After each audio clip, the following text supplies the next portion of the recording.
Sahabat yang dimuliakan Allah, tadi kita sampai di bagian man aradal wukuf ala aibi nafsihi.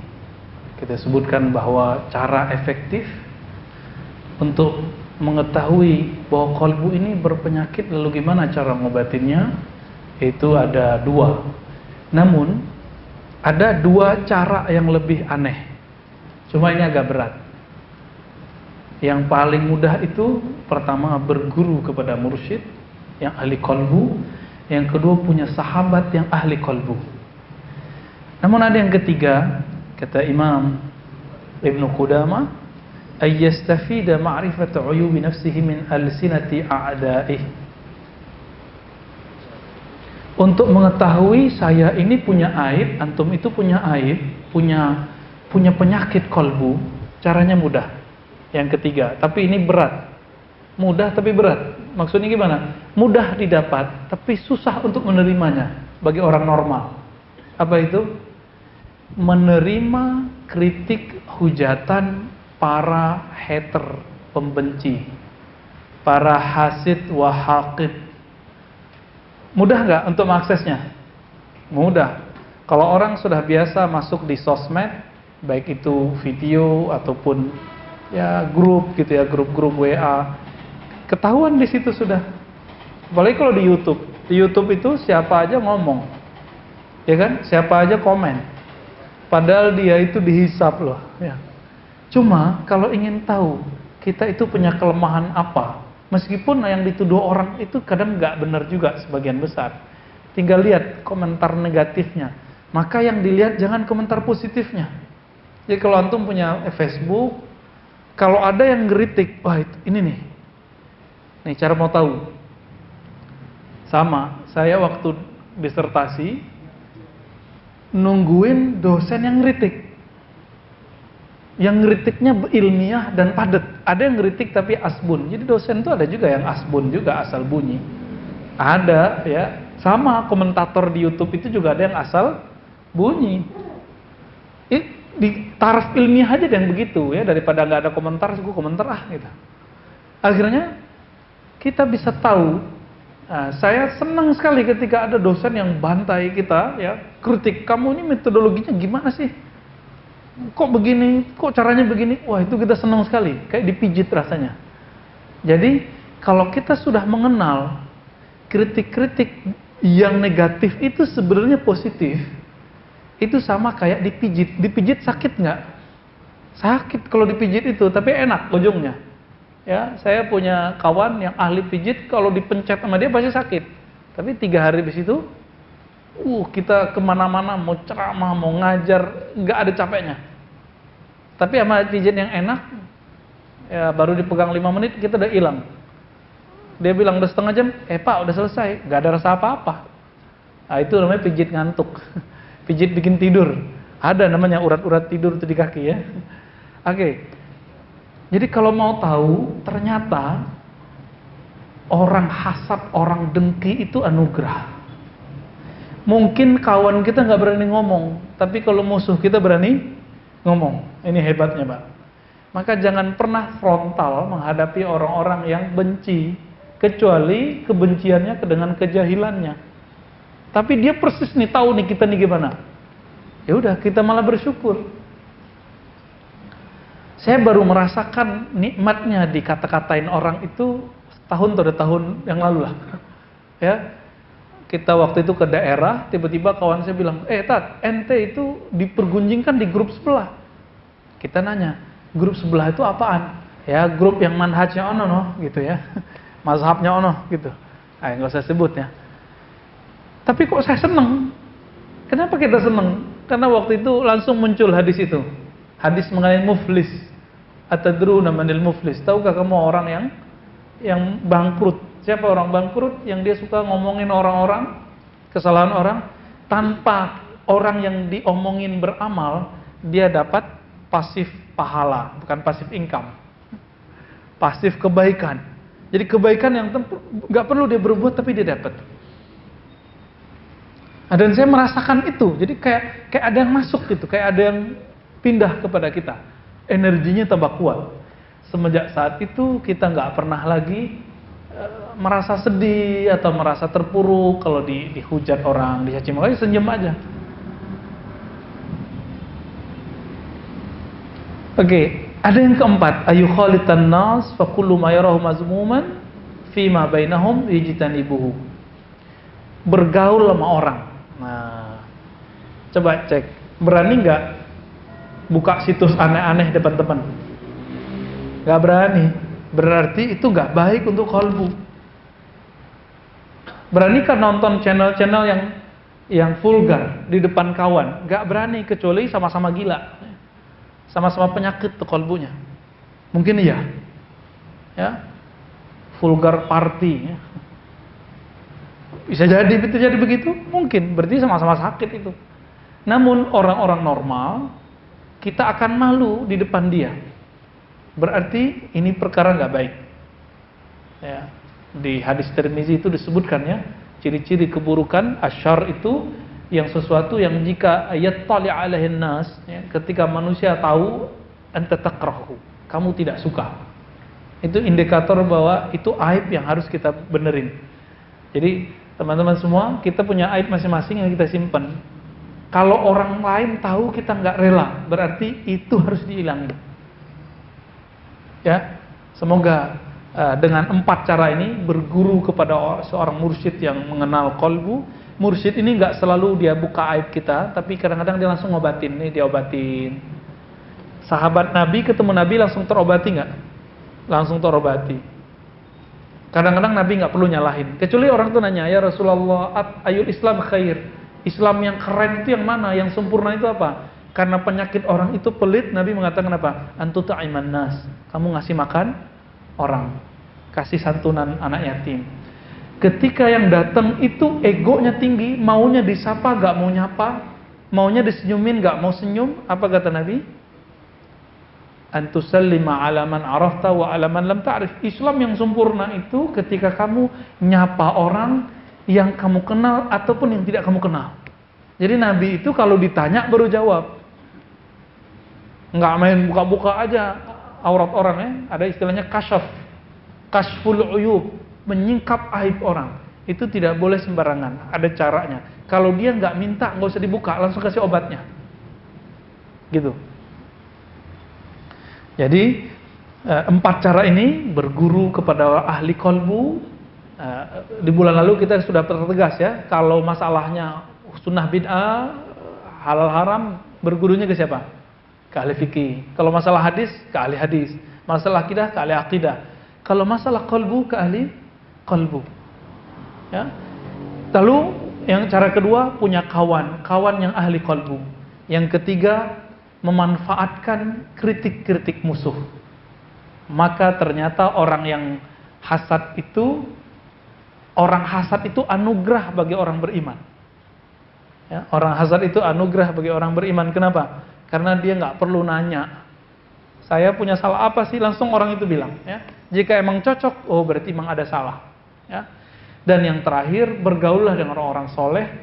Karena dengan bergaul dengan orang soleh, kita akan tahu apa yang tidak pantas dikeluarkan, berarti itu aib. Aib yang selama ini kita simpan. Teman-teman semua, aib itu bau. Kalau itu kita biarin, nanti akan tercium. Semoga Allah menutupi aib kita dan membersihkan isinya. Amin ya rabbal alamin. Baik, kalau ada pertanyaan, tafadhal.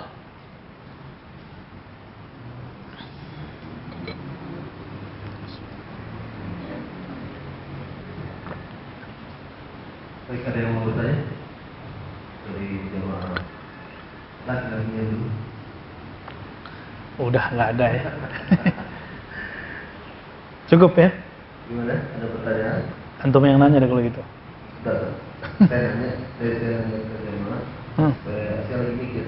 Kira-kira pertanyaan apa yang saya mau tanya? Kalau nggak ada ya nggak usah nanya ya. Kalau kajian kolbu itu rata-rata emang pertanyaannya hilang semua udah. Beda kalau ngaji fikih, ngaji akidah, pertanyaan tambah banyak. Apalagi kalau ngaji sunnah bid'ah, pertanyaannya tambah banyak. Udah berapa kali kita pengajian, ribuan kali, setiap tempat nanyain yasinan bid'ah apa enggak, tahlilan bid'ah apa enggak. Emang nggak cukup? Ternyata nggak cukup. Lain kalau masalah kolbu, kita cuma ngangguk-ngangguk doang. Ya, jadi itu memang beda. Jadi kalau nggak ada pertanyaan berarti insya Allah sukses. Mungkin ada satu. Loh, ada juga. Taib fadal.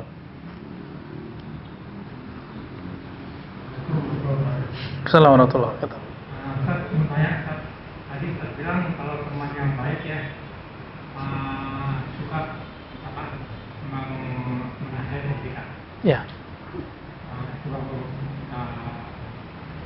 punya teman yang baik. Nah, kalau suami istri itu gimana? Kan pasti kita nggak mungkin kita mau kalau dia berbuat lalu pegang pasti bagus. Padahal mungkin nggak bagus. Iya. Tentang sikap suami istri dalam bermuamalah, bersikap ya, berakhlak.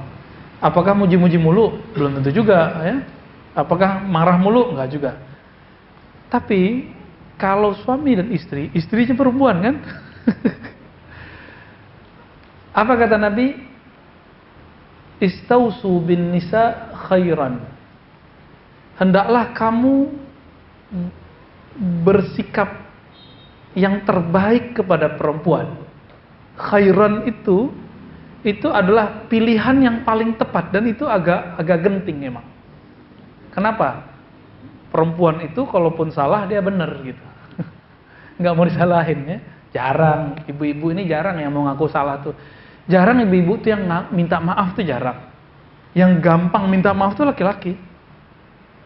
Tapi kalau ada ibu-ibu yang bisa istri-istri, mudah sekali humble, mau minta maaf, ngaku kesalahan.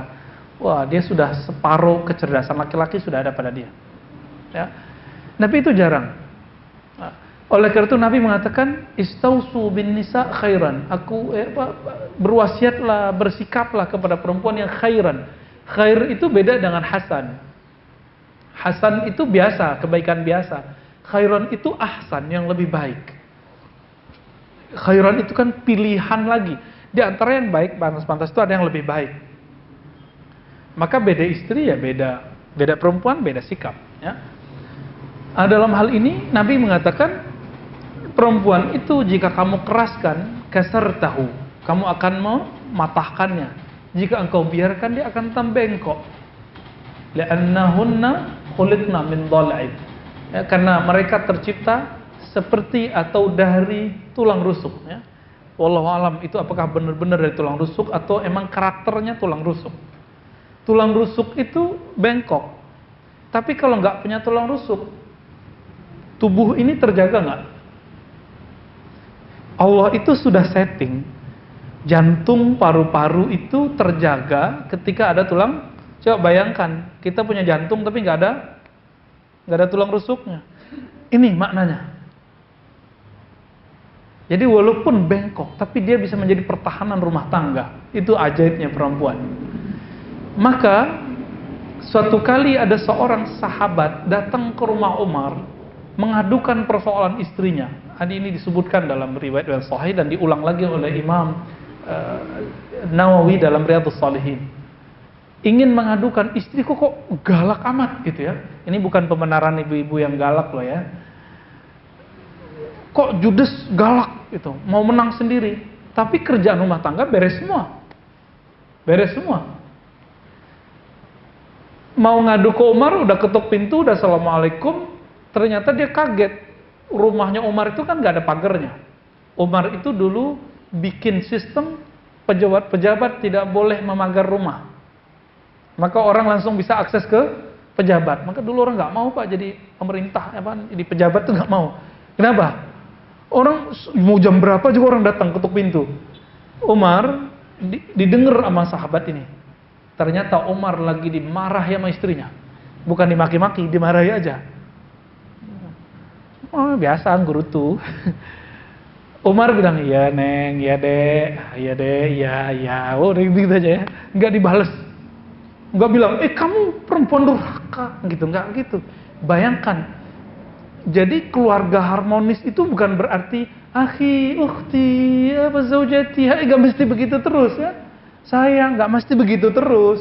Itu dibuat-buat namanya tasannu, dibuat-buat, ambar, nggak ada rasanya, ya, nggak ada rasanya, pahit itu. Terus gimana?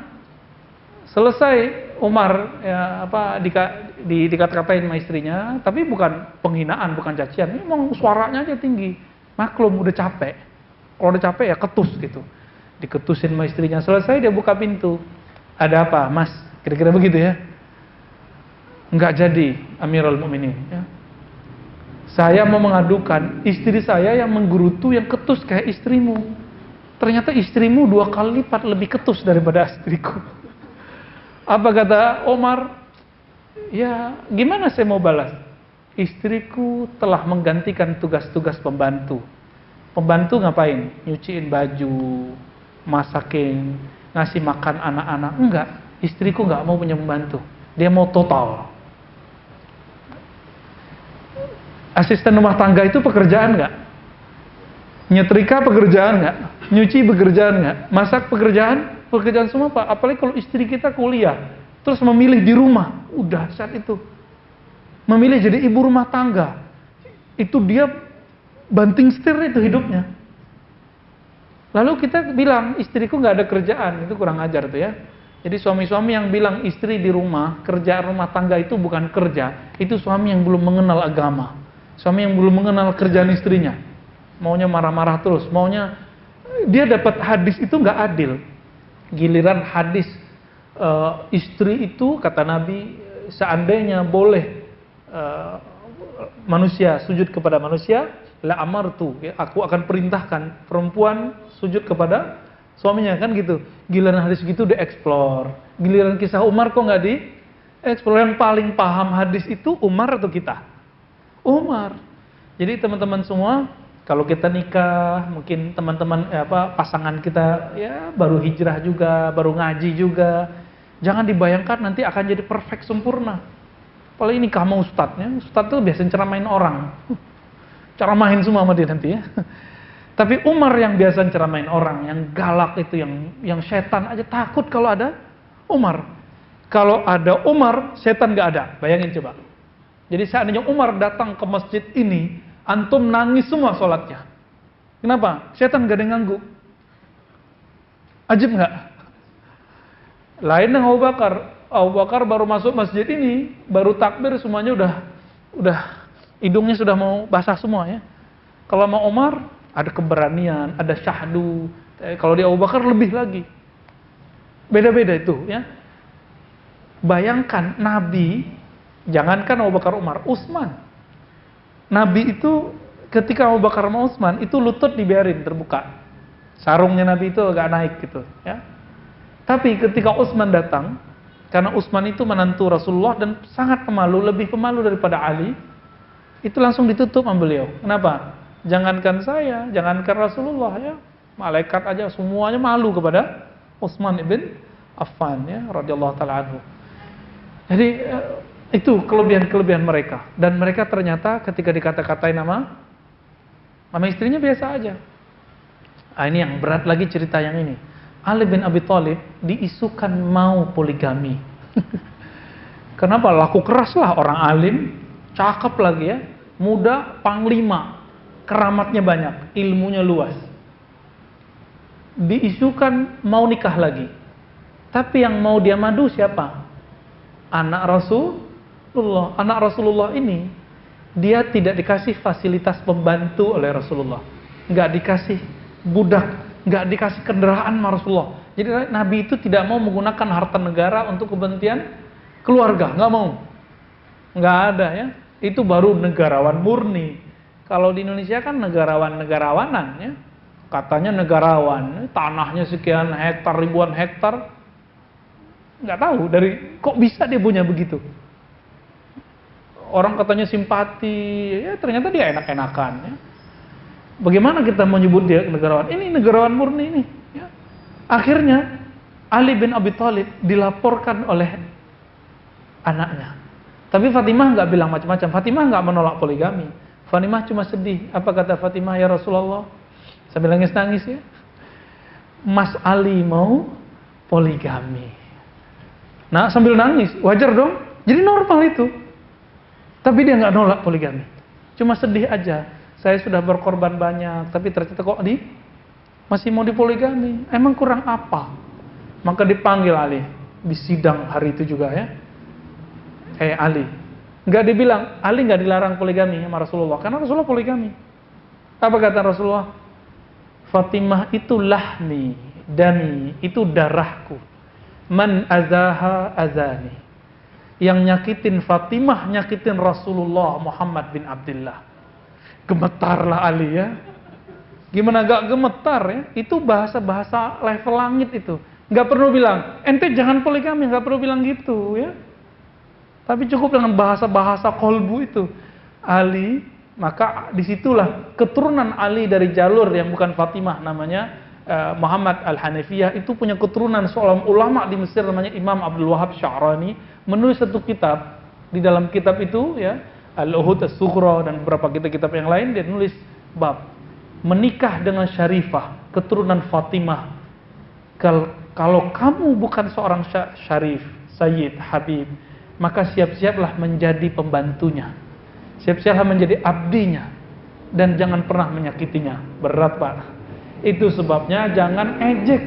Kok para Syarifah nggak mau kita ya? Ya wajar, adabnya berat.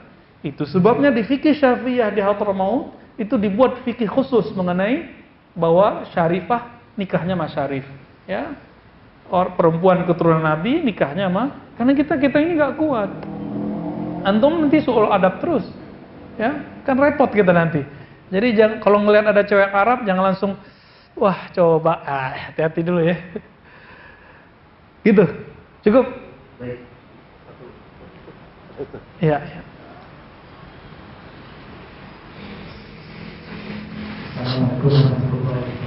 Assalamualaikum warahmatullahi wabarakatuh.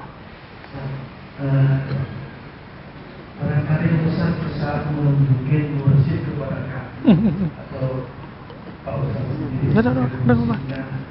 Kayaknya maksud saya sangat bagus sekali, pengen langsung cepat.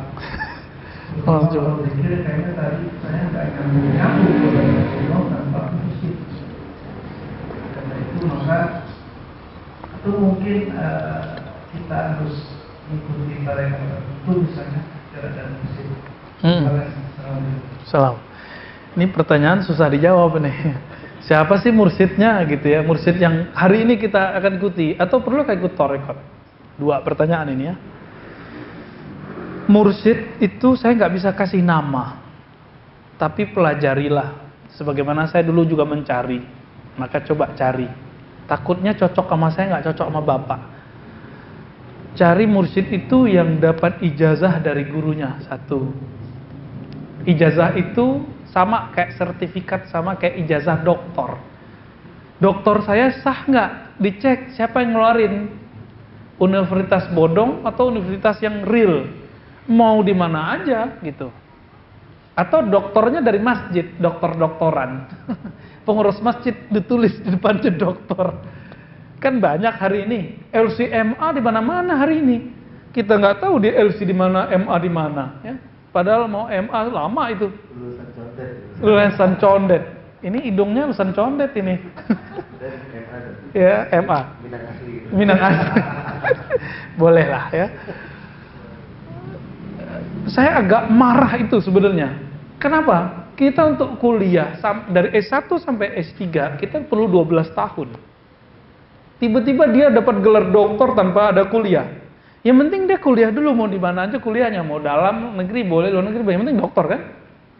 Tapi main dokter-dokter aja sama. Syekh mursyid itu juga ada yang bodong Pak, nggak punya SIM. Ketika mengendarai sebuah institusi zikirnya itu, metode zikirnya dia nggak punya SIM.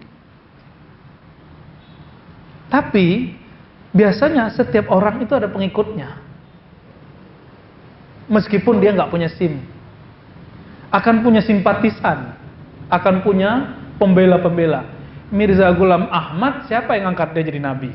Ada pengikutnya, ya kan? Apalagi mursyid, bisa aja orang ngaku saya dapat ijazah dari fulan, buktinya nggak ada. Maka dalam tarekat tertentu itu diwajibkan harus ada. Nah, itu kayak SIM. Semua kita mungkin bisa menyetir, tapi bukti saya dapat izin nyetir apa? Pakai SIM Pak. Tapi SIM kan ada yang nembak juga. Sama, mursyid tarekat ada yang nembak juga. Serius. Dokter itu ada yang nembak loh Pak. Bukan dia yang nulis, orang yang nulis. Ada banyak kok ya. Dulu saya kan juga pernah buatin orang ya. Tapi nggak jadi. Bukan sayanya yang nggak, ya sayanya nggak jadi. Kita masih S1 udah buatin magister untuk orang. Saya baru semester 6 udah buatin S2. Maka mikir, cepet-cepet aja deh kuliah kalau begini. Nggak usah idealis, harus di mana enggak. Selesai S1 langsung S2, langsung S3. Ternyata dengan cepat-cepat begitu banyak kerjaan kita yang bisa kita selesaikan dalam waktu yang cepat. Tapi kalau kita terlalu idealis, saya harus kuliahnya di sana, kan repot nantinya. Di mana-mana kuliah itu sama. Yang beda itu adalah kesungguhan. Sama, tarekat itu semuanya sama aja Pak. Yang beda itu guru yang mursyid yang dapat izin, dapat ijazah secara rohani oleh gurunya, ada bukti secara fisik, dan murid yang sungguh-sungguh. Maka tidak ada mursyid yang sempurna. Tidak ada guru yang perfect, tidak ada dokter yang serba tahu. Yang ada cuma murid yang shadiq. Murid yang shadiq itu nanti diuji sama gurunya. Ujian paling berat itu adalah ujian kebencian dan ketidakpercayaan sama guru. Itu ujian paling berat. Lewat itu antum sudah disebut wusul ilallah. Kenapa Abu Bakar ketika semua orang belum nyampe, dia udah nyampe jadi waliullah? Kenapa? Kata Abu Jahal, Abu Lahab, ya, ente kok percaya Abu Bakar? Jawaban Abu Bakar apa? Belum ente ngabarin, kalau sudah Muhammad yang mengabarkan, mengatakan saya percaya. Belum ngomong saya udah percaya. Ngelihat Muhammad saya sudah percaya. Itu yang disebut murid shadiq. Maka dikasih mubalaghahnya siddiq. Ya. Siddiq, bukan shadiq lagi. Udah siddiq sudah. Maka orang kalau sudah betul-betul mahabbah cinta, beda dengan fanatisme kepada gurunya, mirip kayak kita jatuh cinta sama istri kita. Emang jatuh cinta? Ini nggak ngerti deh, ya? Belum ngerti, ya mu'alaf deh. Kalau orang udah jatuh cinta sama istrinya, salah istrinya itu nggak jadi masalah gitu. Salah iya, tapi nggak jadi masalah. Asin makannya, tapi ya begitulah. Ya. Bilang-bilang dikit juga nggak apa-apa, tapi nggak kemudian nggak dibawa ke hati. Tapi kalau sudah mulai cintanya berkurang, kurang dikit jadi terasa besar. Sama, antum itu kalau cintanya ngikut-ngikut, bermursyidnya ngikut-ngikut orang, nanti kita akan bertanya-tanya terus. Kalau pertanyaan-pertanyaan itu udah beres, itu baru kita disebut murid yang shadiq. Ya. Siapa mereka? Cari aja Pak, cari orang yang dapat ijazah, tanya. Pak Ustadz, Pak Syekh dapat izin jadi mursyid nggak? Bertarekat, ngajar tarekat nggak? Biar punya SIM. Dan nggak ada namanya mursyid tarekat tuh nggak sholat tuh nggak ada. Semua mursyid tarekat itu wajib bersyariat. Syariat itu pakai mazhab yang 4. Pilih salah satu. Semua juga boleh. Ini Bang Sandy kan punya mursyid ya. Syekh Mehmet, Syekh Muhammad. Ya. Itu dapat izin dari ayahnya, Syekh Nazim ya, Al-Haqqani. Syekh Nazim dapat izin dari gurunya, Syekh Abdullah Faiz. Terus sampai ke Rasulullah SAW. Nanti jalurnya ada yang cabang ya, ada yang Uwaisiyah, rohani, ada yang kemudian jalur fisik. Nah, begitu ya. Terus yang kedua tadi apa? Mesti bertarekat nggak? Kalau kita berfikih, mesti bermazhab nggak? Maka kalau ingin mengarungi dunia spiritual, rohani, menurut saya perlu bertarekat. Kalau nggak, takutnya nanti jadi kebatinan. Orang di luar sana tidak bisa membedakan kebatinan hikmah dengan tarekat. Dikira tarekat itu kebatinan, dikira kebatinan itu hikmah. Dikira hikmah itu tarekat, padahal itu beda. Thariqah itu wajib bersyariat dan tujuannya ridha Allah. Kalau hikmah mencari kesaktian, boleh. Nama thariqatnya ada, thariqat Al-Buniyah. Thariqatnya apa namanya? Al-Buniyah. Kitabnya Syamsul Ma'arif Kubra, Khazinatul Asrar, dan lain-lain itu ya. Itu biasanya ujung-ujungnya pengobatan atau haibah ya, kewibawaan. Tapi itu bukan tarekat sufi. Itu tarekat hikmah namanya. Tarekat hikmah. Mencari kesaktian, bukan mencari maha sakti. Bedain ya. Wiridnya banyak, puasanya mungkin tiap hari. tapi orang ini punya kekuatan ruqyahnya lebih hebat dari ruqyah yang standar. Kan ruqyahnya macam-macam juga. Mereka tuh kalau mau ruqyah kadang pegang aja udah beres. Melihat aja udah beres kadang. Kenapa? Wiridnya itu terjaga setiap hari. Nah, ini kelebihan orang hikmah. Namun yang mereka cari kesaktian. Beda sama tarekat apa? Jalur pintas. Mencari keridhaan yang maha sakti. Kalau yang maha sakti ridhonya nggak dikasih sakti, dia terima. Kalau yang maha sakti ridhonya dikasih kesaktian, dia terima. Yang penting Allah maunya apa? Allah yang maha sakti maunya kita khusyuk, kita terima. Nggak lagi kasih khusyuk, terima juga. Nah, murid yang shadiq, ketika dia nggak dikasih khusyuk, dia terima ridho. Di saat dia ridho itu khusyuknya naik, levelnya naik. Jadi ada namanya khusyuk di atas khusyuk, nurun ala nur. Khusyuk biasa nangis, terasa nikmat. Ada khusyuk di atas itu, nggak terasa nangis, tapi terasa kayak dialog. Tapi awal-awalnya nggak enak. Ini apa sih enaknya? Tapi kemudian ada, ya Allah, aku tetap zikir, aku tetap sholat, meskipun tidak ada rasanya. Mau ada rasa, mau ada khusyuk, nggak ada khusyuk. Tuhanku bernama Allah, bukanlah khusyuk. Tuhanku bernama Allah, bukanlah lezat. Tuhanku bernama Allah, bukanlah tangis.